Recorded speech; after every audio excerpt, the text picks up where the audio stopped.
Bapak, Ibu, dan saudara-saudari yang terkasih, marilah kita mempersiapkan hati dan pikiran kita untuk mendengarkan sabda Tuhan pada hari ini.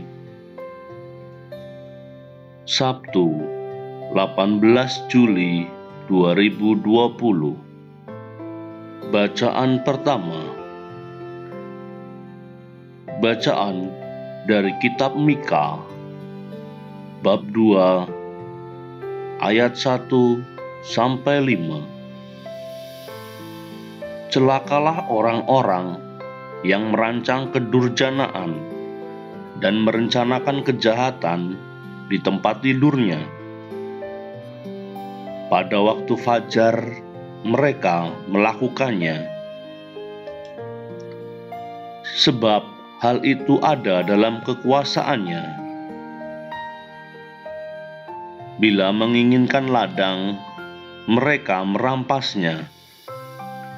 Bila menginginkan rumah, mereka menyerobotnya. Mereka menindas orang bersama isi rumahnya, dan manusia bersama milik warisannya. Sebab itu, beginilah sabda Tuhan.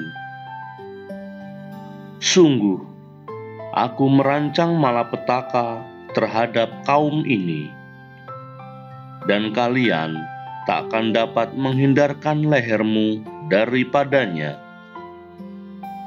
Kalian tak akan dapat lagi berjalan angkuh, sebab waktu itu adalah waktu yang mencelakakan. Pada hari itu, orang akan melontarkan sindiran tentang kalian dan akan memperdengarkan suatu ratapan. Mereka akan berkata, "Kita telah dihancur luluhkan. Bagian warisan bangsaku telah diukur dengan tali, dan tidak ada orang yang mengembalikannya. Ladang-ladang kita dibagikan kepada orang-orang yang menawan kita. Sebab itu, tidak akan ada bagimu orang yang melontarkan tali dengan undian di dalam jemaah Tuhan." Demikianlah sabda Tuhan. Syukur kepada Allah. Tuhan beserta kita, sekarang dan selama-lamanya. Inilah Injil Yesus Kristus menurut Matius. Dimuliakanlah Tuhan. Injil Matius, bab 12, ayat 14 sampai 21. Sekali peristiwa, orang-orang Farisi bersekongkol untuk membunuh Yesus.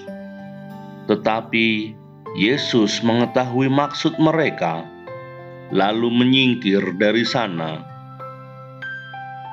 Banyak orang mengikuti Dia, dan Ia menyembuhkan mereka semuanya. Dengan keras, Ia melarang mereka memberitahukan siapa Dia, supaya genaplah sabda yang disampaikan oleh Nabi Yesaya.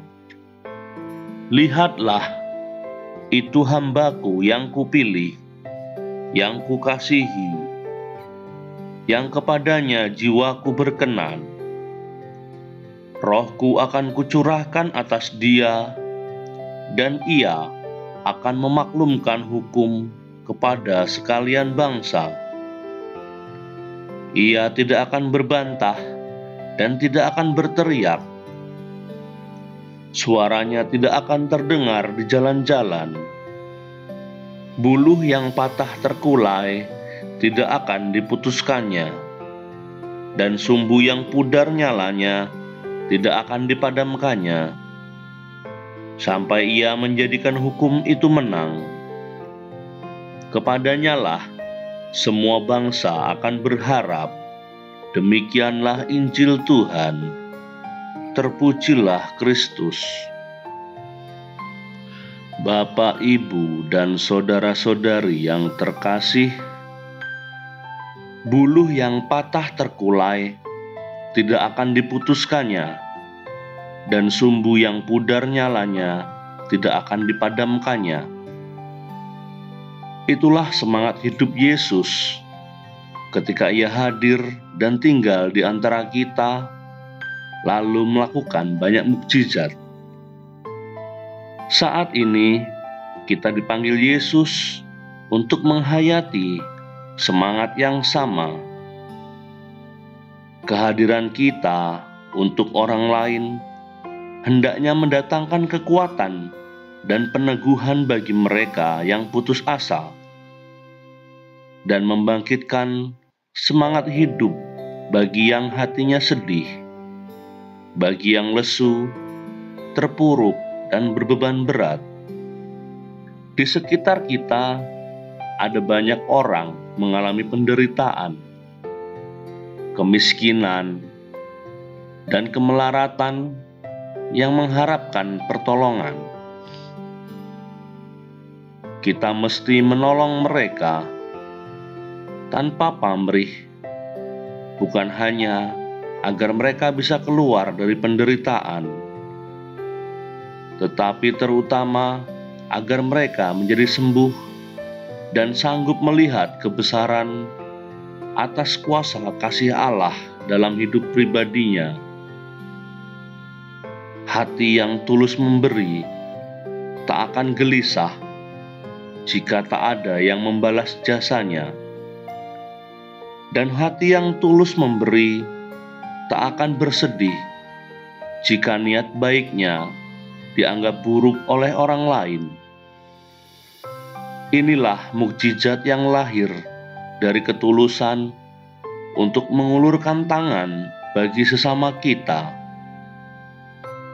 Bersediakah kita mengulurkan tangan, berbagi kasih, dan menjadi berkat bagi sesama?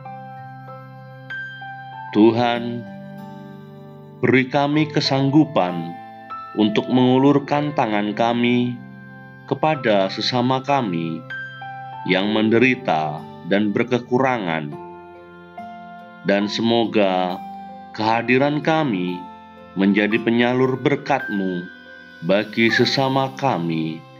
Amin.